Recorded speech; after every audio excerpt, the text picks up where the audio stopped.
Hello brain lovers, Gregory here from the Brain Academy. Now today I want to speak about The Jungle Book. You know, classical animated musical comedy by Disney based on Rudyard Kipling's work. Now, you probably think this story is about a little boy who lives in a jungle, raised by wolves and ends up chased by a tiger who wants him dead. Well, think again.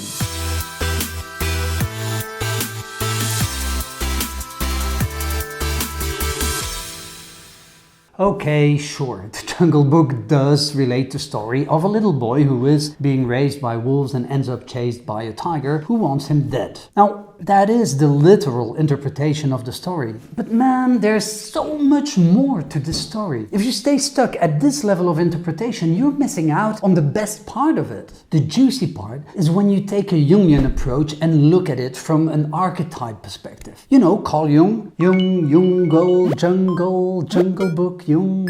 Get it? Forget it. Just to be clear, I'm not going to talk about Rudyard Kipling's version from 1894. That one is actually a collection of stories and goes way beyond what most of us know about the story. It is really dark and disturbing. Now, no wonder Freud really loved it. And you most probably haven't read it. No, I want to talk about the 1967 Disney version of it. The one everybody knows, the one with the songs and everything. Necessities, the simple bare necessities. Forget about your worries and your strife. Now, it is said that Walt Disney wasn't happy with the original script his writer had written. It closely followed the original story and was way too dark. So Walt Disney appointed a new writer. He gave him a copy of Kipling's Jungle Book and told him, the first thing I want you to do is not to read it. Well, that one, my friends, turned into a masterpiece. So what is Disney's Jungle Book about? It's a story about how a child becomes an adolescent. It is littered with symbols and archetypes and pure delight for a psychoanalyst. So the Jungle Book is a story about Mowgli, who lives in this magical world with talking animals. The jungle stands for his childhood, with a vivid imagination. He's on the verge of entering puberty and will leave this magical world forever. But he doesn't want to. I don't want to go back to the man village. He wants to stay in the jungle forever. Now, in that perspective, he's very much like Peter Pan, who doesn't want to grow up. So on the one hand, we have Bagheera, the mentor, who will guide him through this transition. If Bagheera is the voice of reason, Baloo, on the other side, is the voice of hedonism, of careless pleasure seeking. Oh man, this is really living. So just try and relax. And yes, I know Baloo is everyone's favorite. Now that actually says a lot about our society. But we need to face the facts here. This singing, dancing bear isn't exactly a role model. From a Jungian perspective, he's a projection of who Mowgli himself will become if he stays in the jungle. That is, in childhood. A clown that nobody takes seriously. On the outside, impressive and physically strong. On the inside, completely immature and only focused on immediate gratification. A travesty of adulthood, a man-child. Then there's King Louie.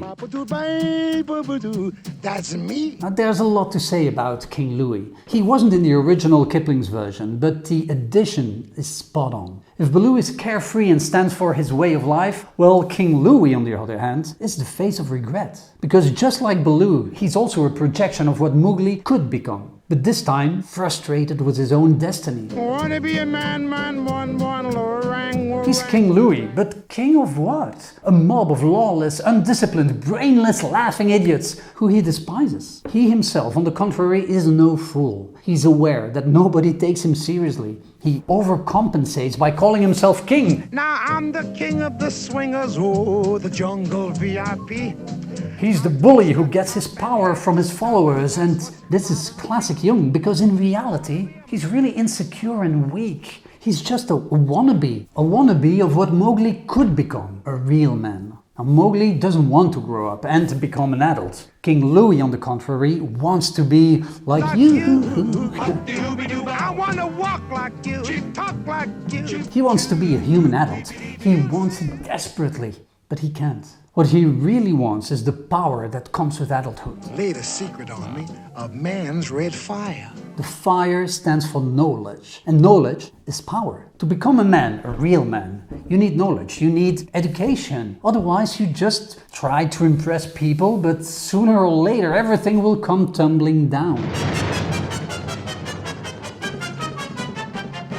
Part of growing up is bringing order into chaos by educating oneself. And so there's the encounter with the elephants. Company! Shut up! Oh, we march from here to there, and it doesn't matter. The elephants stand for discipline, of course. Discipline and self-discipline is something you learn in childhood and will stay with you for the rest of your life. Discipline! Discipline was a thing. Builds character. To become a member of a social entity, you need to learn to listen, to obey, be silent, execute instructions, and so on. But that doesn't mean you should follow and believe anybody. The jungle itself, childhood, is not without dangers. There is Ka, the snake. The snake has always been a symbol of perversion and sexuality. Ka here represents all types of predators, including pedophiles. Trust in me. Just in me. Preying on the young and innocent by trying to win their trust. Then there are the vultures. You gotta love the vultures. Hey, Flaps, what we gonna do? I don't know. What do you want to do?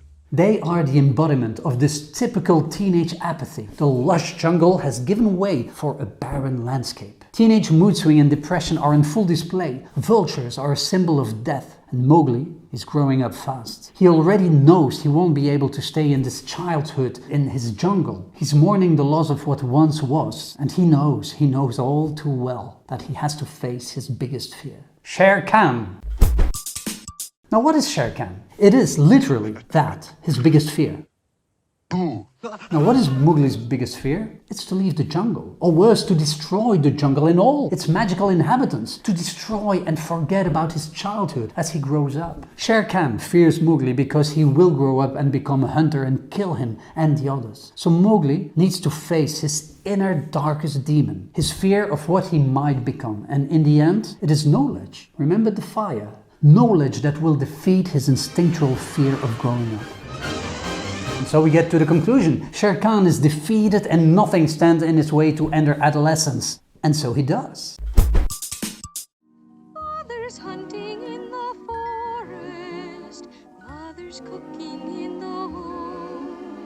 He hears the girl from the village singing a song. She's the anima, the temptress, the one that will awaken his sexual desires. It's all still very innocent, but as he follows her towards the village, he's leaving his childhood behind. And that's what the Jungle Book is all about. Transitioning from childhood to adolescence. It's a coming-of-age story, and that final part where he leaves the jungle is crucial, as that is the part where he finally, after overcoming all the challenges and inner demons, he's accepting from his own free will to leave his jungle, his symbolic magical world, behind. Because what happens if he stays in the jungle? It means he doesn't grow up. He becomes another Baloo or King Louie. Physically adult, yes, but with the psyche of a kid, only chasing instant gratification and avoiding taking responsibility for his actions. King of an imaginary world, but frail and insecure inside. A man-child. And guess what? That's exactly what Disney did in 2016 remake of The Jungle Book. And to add insult to injury, again exactly the same in Andy Serkis' Mowgli in 2018. Really? I mean, really? They get paid millions of dollars and you can't even get the essence of the story right? If Mowgli stays in the jungle, his whole story is meaningless. He remains in a fantasy world with talking animals. Talking animals!